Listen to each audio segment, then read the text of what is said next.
Hey, welcome to today's Brighter Rays. We're looking at 1 Thessalonians 5:14 this week. And I'm talking about being helpers of change. That's our job in the church. It's not just to be consumers, just sitting in the seat or the pew and just taking stuff in and letting people do stuff to us. We're supposed to be helpers of change in our fellow believers. And so Paul tells us how to do that in just this one sentence here. He gives us some examples of how to do that. So we're looking at those. And some of the different people that are in the church too. There's a lot of different people in the church that we need to be able to help. And so today we're looking at the weak. Now we should also be on the lookout for those who are in this category. The original word here is the word strength with a negative prefix, so there's no strength people. And this word can be applied to those who are literally or figuratively or morally weak. In the context, I would argue that this is speaking about those who are morally weak. They lack the strength needed to fight temptation. Now, 1 Corinthians 10:13 tells us that no temptation has overtaken these people that is not common to humanity. So it's not because it's an extraordinary, out of the ordinary temptation.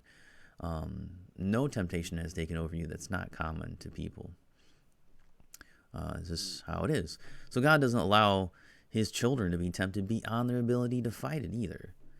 He always provides the way of escape when he allows a temptation to come our way.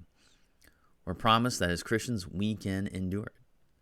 So those that are taking the moral strength, or lacking the moral strength, to take the temptation escape hatch that they have, and have chosen evil, they're in sin. Now, they might know that there is a way out. They might see that there is a way out, and they might want to take it.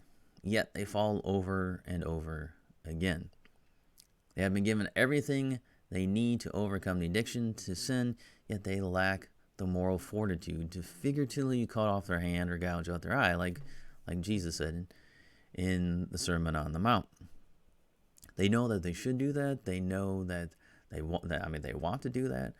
They don't want to keep falling into sin.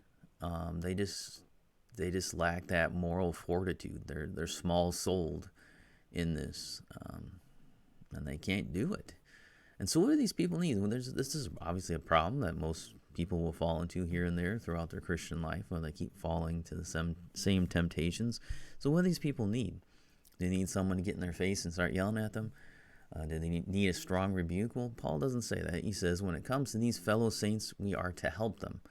Now, help is such a generic word in the English language that we could say that for all these, which is why I called it helpers of change.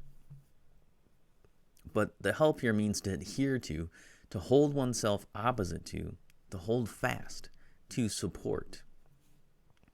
In some contexts, this is translated as being devoted. Here we see the answer to those that lack the strength to take the escape. They need another brother or sister that will hold them, take hold of them, lay a hold of them. And when they begin to fall, they hold on with all they have and pull them in the opposite direction. Oftentimes, we call this accountability. Sometimes accountability partners are just those who you report into when you've already sinned, but this is the idea that the person is in the trenches with you. And when the temptation arises, they're there to pull you away and not let you go. So this is a person that's really close to you who is in there. So when you are tempted, they're there when you're being tempted. And when you're being tempted, then they're like, nope, don't do that. Nope, come here. Nope, I'm not going to let you do that. And so that's the kind of help that we're talking about here, is adhering to this person and then saying, nope, you can't do that. I'm not allowing you to fall into that. I'm now the escape hatch. I'm pulling you to that one that God has given to you.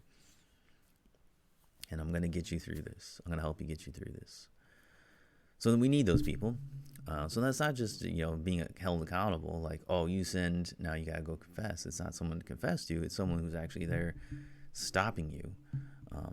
And that's kind of the idea. So that means you got to know these people, right? You got to be in these people's lives, because you can't do it unless you know them.